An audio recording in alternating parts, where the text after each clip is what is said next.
서양의학 쪽으로 여드름이 발생하는 기전은 첫 번째, 이제 모낭벽이 과각화, 즉 각질이 많아진다는 얘기고요.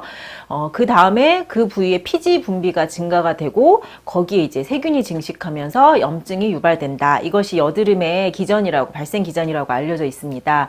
때문에 이제 여드름, 이러한 발생 기전을 바탕으로 이제 국소 도포제, 보통 여드름 외용제, 뭐 연고라고 할 수 있겠죠. 이런 것들이 처방이 되는데 기전상 과각화증을 치료해주는 약물, 즉 각질의 생성을 억제해주는 약물, 그 다음에 피지 분비 과다를 조절해주는 약물, 그 다음에 세균의 증식과 염증을 억제해주는 약물로 크게 이제 분류가 될 수 있습니다. 그래서 대표적인 여드름 이제 연고, 뭐 국소용 치료제를 살펴본다면 첫 번째는 뭐 비타민 A 유도체, 레티노이드를 함유한 제품입니다. 우리가 보통 로아큐탄이라고 하는 것과 비슷한 성분의 약물이죠.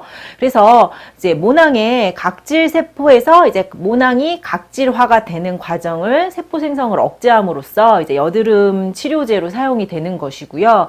그렇기 때문에 이제 각질의 생성에 대한 것을 차단해 줌으로 인해서 이제 각질 생성이 억제되면 이제 각질이라는 것은 물론 이제 여드름을 발생시키고 악화시킬 수 있는 요인도 되지만 피부 최표층에서 이제 외부로부터 뭐 수분 손실을 방지하거나 이제 외부로 뭐 자외선이나 햇볕으로부터 피부를 보호하는 기능을 하기 때문에 각질 생성을 억제함으로 인해서 이제 자외선에 대한 민감도가 증가한다거나 아니면 이제 건조함, 그로 인해 뭐 자결감, 뭐 홍반, 뭐 이런 것들이 이제 부작용으로 나타날 수 있게 되죠. 또 로아큐탄류의 약물과 마찬가지로 이제 가임기 여성에게 기형아 발생률을 높인다고 알려져 있기 때문에 이제 가임기 여성에게는 사용에 있어서 신중해야 된다고 알려져 있고요.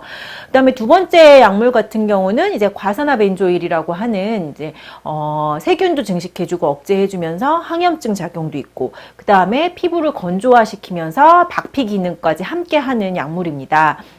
여드름의 이제 전반적인 지전을 다 체크해주는 약물이죠. 하지만 이제 피부 건조와 박피로 인해서 마찬가지로 피부가 예민해지면서 이제 홍반, 뭐 붉어진다거나 건조해진다거나 이제 햇빛에 대해서 예민해지는 광감인성의 부작용이 있을 수 있고요. 또 피부가 예민해지기 때문에 자극성 피부염이나 접촉성 피부염 등이 유발된다고도 알려져 있습니다. 그 다음에 또 하나의 약물은 뭐 항생제겠죠. 세균의 증식을 억제해주고 염증을 억제해주는. 근데 우리가 보통 일반적으로 알고 있는 항생제의 부작용처럼 이제 항생제가 이제 과잉 복용하면, 장기 복용하면 이제 생인에 대한 내성이 생긴다고 알려져 있잖아요. 마찬가지로 항생제로 함유된 외용제도 이제 장기간 사용했을 땐 특별한 효과가 없을 수 있고, 그다음에 때문에 장기간 사용을 권고하지 않습니다. 마지막으로 뭐 살리실산, 산이죠, 쉽게 얘기해서. 그래서 피지 조절을 억제해주고 산으로 피부를 이렇게 깨끗하게 해준다. 뭐 각질층을 녹여서 융해시켜서 여드름 발생을 억제한다라는 건데, 이것도 마찬가지로 이제 각질층을 이제 너무 자극을 할 경우 피부 장벽이 약해지기 때문에 뭐 가려움증, 뭐 홍반, 붉어짐 뭐 이런 것들이 나타날 수 있고, 또 피부 장벽이 예민해지고 약해지면서 뭐 피부염이라든지 피부 심할 경우 피부 궤양 등의 2차적인 부작용이 발생할 수 있습니다. 그래서 여드름 외용제는 아까 말씀드린 대로 이제 각질의 생성을 억제해주고 피지 분비를 억제해주고 세균 증식을 억제해준 이런 이제 기전으로 사용이 되지만, 실질적으로 여드름이 생기는 것은 이런 외부적인 피부 환경의 문제뿐만 아니라 내부적인 문제가 반드시 있습니다. 그래서 항상 내부와 외부 치료를, 외적인 치료, 내적인 치료를 함께 해야 된다고 말씀을 드리고요.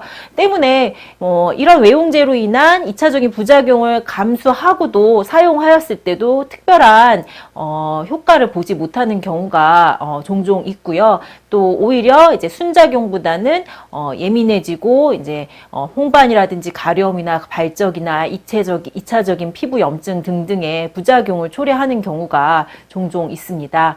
여드름 치료는 누누이 말씀드리지만 외적인 치료와 내적인 치료가 반드시 병행되어야 합니다. 그리고 이제 피부건강법에서 강조하는 여드름 치료법이 바로 왜 여드름이 생기는지 내적인 치료를 병행하고 생활을 교정하고, 그 다음에 외부를 청결히하여서 여드름이 악화될 수 있는 환경을 교정하고 하는 것을 병행하는 것입니다.